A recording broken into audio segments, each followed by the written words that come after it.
8 ستمبر کا جلسہ اور اس جلسے میں کی گئی تقریر کے بعد این او سی کی خلاف ورزیاں اور اس پر ہونے والی گرفتاریاں، جس میں سے آج بیرسٹر گوہر صاحب کو تو رہا کر بھی دیا گیا، لیکن اس کا رد عمل بڑا شدید سامنے آ رہا ہے، خاص کر قومی اسمبلی میں اور سینٹ میں بھی ہم نے آج دیکھا کہ اس کا رد عمل سامنے آیا۔ قومی اسمبلی میں گرما گرمی بھی ہوئی، تلخ کلامی بھی ہوئی، اور ساتھ ساتھ اسپیکر قومی اسمبلی نے اس پر ایکشن لینے کا بھی کہہ دیا ہے اور انہوں نے عملی طور پر اس کا جو ہے وہ مظاہرہ بھی کر دیا۔ لیکن کیا آنے والے دنوں میں پی ٹی آئی کی جو مشکلات ہیں وہ مزید بڑھ سکتی ہیں؟ اس پر بھی ہم نے جو ہے وہ بات کرنی ہے، اور ساتھ ساتھ بانی پی ٹی آئی اس تمام در صورتحال پر کیا کہہ رہے ہیں، ان کا کیا موقف ہے، وہ بھی آج ہم آپ کے سامنے رکھیں گے۔ شامی صاحب، سر سب سے پہلے تو جو کل ہوا، جس وقت ہم پروگرام کر رہے تھے اور ہم بیٹھے ہوئے تھے، تو اس وقت وہاں اطلاعات آ رہی تھیں، میں نے آپ کو بتایا بھی تھا ڈیورنگ دا شو، کہ تیاریاں ہو رہی ہیں گرفتاریوں کی، اور پھر ہم نے دیکھا کہ اس کے بعد گرفتاریاں ہوئیں۔ کچھ لوگوں نے رات بھر کوشش کی کہ وہ پناہ لیں، لیکن ان کو صبح گرفتار کر لیا گیا۔ بڑی ایک عجیب و غریب صورتحال تھی، جس پر آج نہ صرف یہ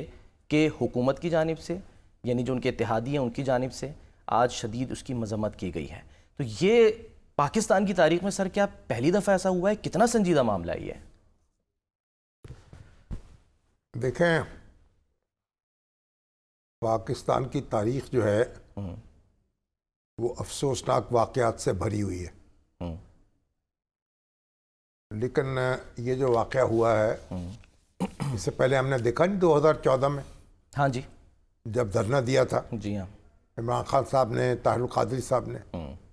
اس وقت پھر پارلیمنٹ پر کیسے لوگ دندناتے ہوئے آتے تھے، اور اس کے پچھلے دروازے سے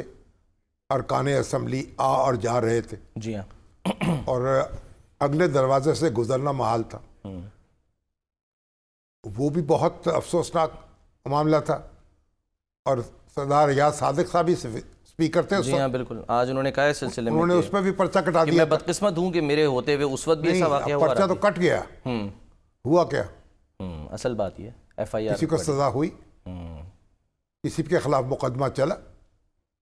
یہ بھی آپ دیکھیں نا کہ جب تجاوز ہوتا ہے پھر اس پہ گرفت نہیں ہوتی، اور یہ جو کچھ ہوا ہے کل ہوا ہے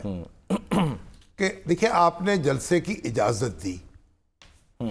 اس کے بعد اس کا وقت مقرر کر دیا 4 سے جو 7، انتظامیہ ہے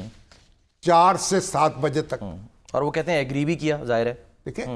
اب مسئلہ یہ ہے کہ یہ جو وقت مقرر کرنا ہے جلسے کا،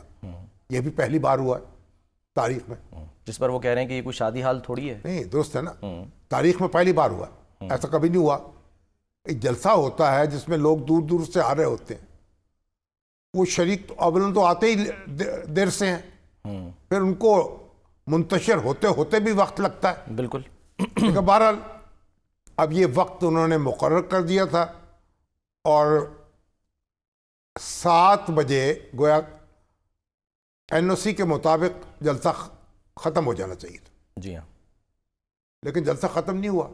اس میں تقریریں ہوتی رہیں، لوگ موجود تھے۔ 9:45 بجے جا کے کوئی کہتے ہیں اب اس کے بعد یہ ہوا کہ اگر این او سی کی شرائط کی پیروی نہیں کی جائے گی تو پھر مقدمہ درج ہوگا، اور آپ 3 سال قید کی سزا مل سکے گی خلاف ورزی کرنے والے کو، پہلی دفعہ، پہلی دفعہ۔ ہاں، اچھا، اب یہ جلسہ ختم ہو گیا، لوگ گھروں کو چلے گئے، جانا شروع ہو گئے، امن و امان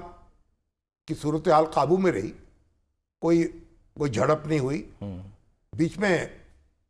پولیس سے پتھراؤ ہوا پولیس پر، اور پولیس سے شکایتیں ہوئیں ایک محدود وقت کے لیے، بالکل، لیکن اب جلسہ جب ختم ہو گیا اس کے بعد پھر جو پکڑ دھکڑ شروع ہو گئی۔ اب یہ جو ہمارے